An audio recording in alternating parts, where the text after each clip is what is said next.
Performer, the very funny, the hilarious Eftimios Nasiopoulos! Wow. Yeah. Moved out west to Vancouver. I was there a week. I got into a verbal fight with my buddy's nephew. It was a 50-50 chance it was going to happen. Yeah, he's a kid. I don't give kids the benefit of the doubt just out of the gates. You got to impress me. So I got to meet my nephew's a great kid. I'm like, buddy, I'm better than this kid at everything in life. Like anything he does, I can count higher. I'm stronger. There's nothing he does that I can't do way better. And you know, his name was Andrew. He was 3, and we got off to the wrong foot. This fucking kid. I was trying to make small talk. His name's Andrew. He had a shirt on with a dog and a house on it. And I'm like, Andrew, is that your dog? You think it is? It's like, is that your house? He's like, it is my house. This kid just looks me right in the eyes. He's like, do you and your girlfriend have a dog at your house? I'm like, listen, kid, I literally have none of those things right now. You just fucking ruined my life in one sentence, you piece of shit. That's why I moved out here, to run away from my problems. What are you doing? It's like, how fast is your car? Bro, I'm taking transit. Who are you talking to? Got the Coles notes and the shitty parts of my life, man. I was in the States, OST. I went to Seattle. I was there the day before the election, driving back. A lot of tension. Greek Canadian, Eftimios Nasiopoulos. I was coming back with my black friend. He's black and he's American. So already we're like, this might be a little tricky. Get to the border. Border guard's like, what brings you to the United States of America? But he's like, well, we're comedians. He's like, oh yeah, you think you're funny? Make me laugh. Comedians love that. And my friend Snaps, we've been listening to a lot of Meek Mill all weekend. He's just like, it's like, you're a bully, man. Make me laugh. I was like, holy fuck. Do you know how scared I was at that point? That I was gonna get shot in the arm after they murdered my black friend so it didn't look racially motivated? Just throw them off the scent? It's crazy. There's people in the States that like voted for Barack Obama twice and still voted for Trump. Like, you know, I gave him a shot, gave the black guy a chance twice, you know, it didn't work out. You know, I thought I'd give the real estate guy the best shot. Let's give him a chance. We don't know if he's bad, we don't know. Let's give it a shot. How do we know? That's like saying, you know, this diet's not really working out for me. I think I'm gonna try eating cigarettes and using the N-word, see how that plays out. We don't know, let's try it out. Let's give it a shot. 4 years later, I've lost 70 pounds. Eating cigarettes and using the N-word, it's amazing. I'm also blind in both eyes and I get punched in the face every day, but it's, I can touch my toes. I can't even see that I'm doing it, but I know that I'm touching my toes, so clearly it's working out. And I love how Trump's just like yelling at every country too. Like he's yelling at the Australians. He's mad at Germany now. He's really mad at Germany that there are no American cars in Germany, but there's German cars in the States. He's like, you know, we got to put a tax on the German cars. It's not fair that there's no American cars in Germany. And they interviewed this vice chancellor. They're like, oh, what do you think about this? He's like, oh, there's no American cars in Germany. Well, tell them to build better fucking cars. That's your problem.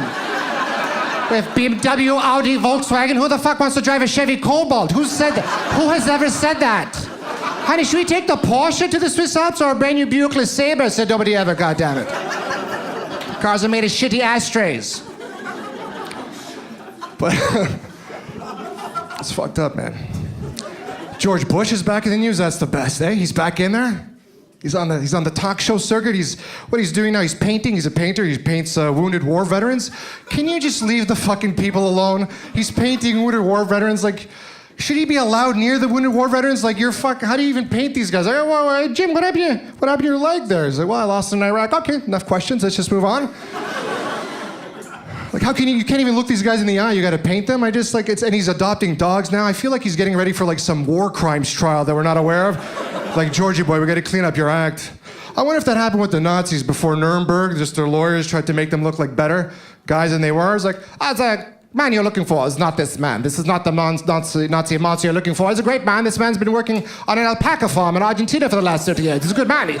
His name's the alpacas, Jeremiah and David. A very good man. He shaves the fur and makes little sweaters for the indigenous children of the Andes. He's a good guy. The other day I saw him chewing worms to feed little birds. He's a good man. They're like, that's great and all, but the man we're looking for has a swastika tattoo on his shoulder. Tell your client to show us your shoulder. We're not afraid to show him your shoulder. Show him your shoulder. Look at that. It's a windmill from the very first alpaca farm you ever worked on.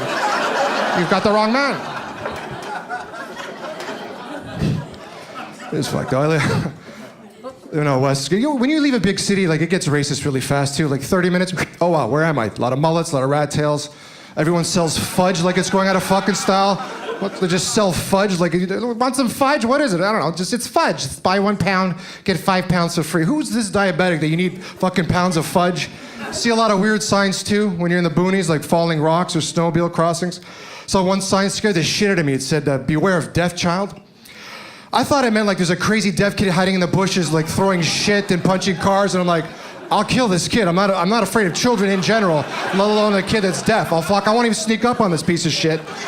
So I'm all amped up. I go to the corner store. Might have been a little high, bought some fudge, and it tastes good. And I'm like, excuse me, sir, who's this crazy deaf kid we got to beware of? Because this town can stop living in fear. I'll take care of it.